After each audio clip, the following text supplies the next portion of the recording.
বন্ধুরা, এই গ্রামে প্রতি বছর পাহাড়ের গুহার মধ্যে একটি করে মেয়ে পাঠানো হয় পাহাড়ের দেবতার সঙ্গে বিয়ে করার জন্য, যাতে গ্রামের বৃষ্টি হয় এবং গ্রামের সুখ শান্তি বজায় থাকে। কিন্তু গ্রামের মেয়েরা এখন এই বিয়ে আর করতে চায় না, কারণ এখনো পর্যন্ত যে গুহার মধ্যে গিয়েছে সে আর কখনো ফিরে আসেনি। তারপর একদিন মেয়ে গ্রামের প্রধানের কাছে আসে এবং বলে, আমি পাহাড়ের দেবতার সঙ্গে বিয়ে করতে চাই। কিন্তু গ্রাম প্রধান তাকে বলে, তোমার বোনকে তো গত বছর পাঠানো হয়েছিল, এখন আর প্রয়োজন নাই। কিন্তু মেয়েটা তার জিদের উপর দাঁড়িয়েছিল, কারণ সে তার বোনের গায়ে ভর রহস্যটা জানতে চায়। তাই সে আবারও গ্রাম প্রধানকে বলে, আমিও যেতে চাই, যাতে গ্রামের সবসময় সুখ শান্তি থাকে। গ্রাম প্রধান মেয়েটির চোখের দিকে তাকায় এবং হ্যাঁ বলে দেয়। প্রধান মেয়েটির সৎ মাকে বলে, একে পরীক্ষা করার জন্য নিয়ে যাও। মেয়েটির মা যখন বিছানার চাদর সরায়, তখন সে বিছানার কাপড়ের নিচে প্রেগনেন্সির কিছু বই দেখতে পায়। তার সৎ মা তো সন্দেহ করে, হয়তো এই মেয়েটি ওখানে আর কুমারী নেই। মেয়েটি বলে, আমি তো এই বইগুলো শুধু দেবতার সঙ্গে কথা বলার জন্য নিয়ে এসেছিলাম। একটি গুরু আমাকে বলেছিল আমি জন্ম থেকেই পবিত্র এবং আমি দেবতার পবিত্র সন্তান জন্ম দিব। তারপর মেয়েটির মা মেয়েটির কাপড় চেঞ্জ করে দেয় এবং শরীরের পরীক্ষা করে। তখন তারা বুঝতে পারে মেয়েটা এখনো কুমারী। এরপর মেয়েটির মা তাকে গোসল করে দেয়, যাতে সে সম্পূর্ণ পবিত্র হতে পারে।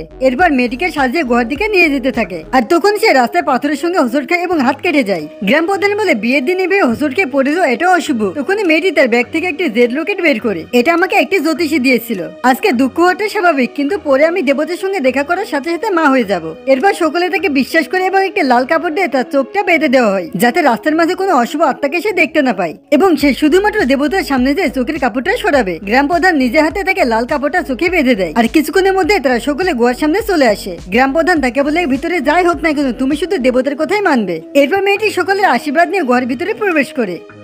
তখন সে ভিতর থেকে কিছু ভয়ঙ্কর আওয়াজ শুনতে পায়। সে তার বোনের আসল রহস্যটা জানার জন্য চোখের কাপড়টা খুলে ফেলে এবং সে যেটি দেখতে পায় সেটি দেখে তো তার শ্বাস বন্ধ হয়ে যায়। বন্ধুরা, এর পরের বার দেখার জন্য ভিডিওটা লাইক করে চ্যানেলটিকে সাবস্ক্রাইব করো।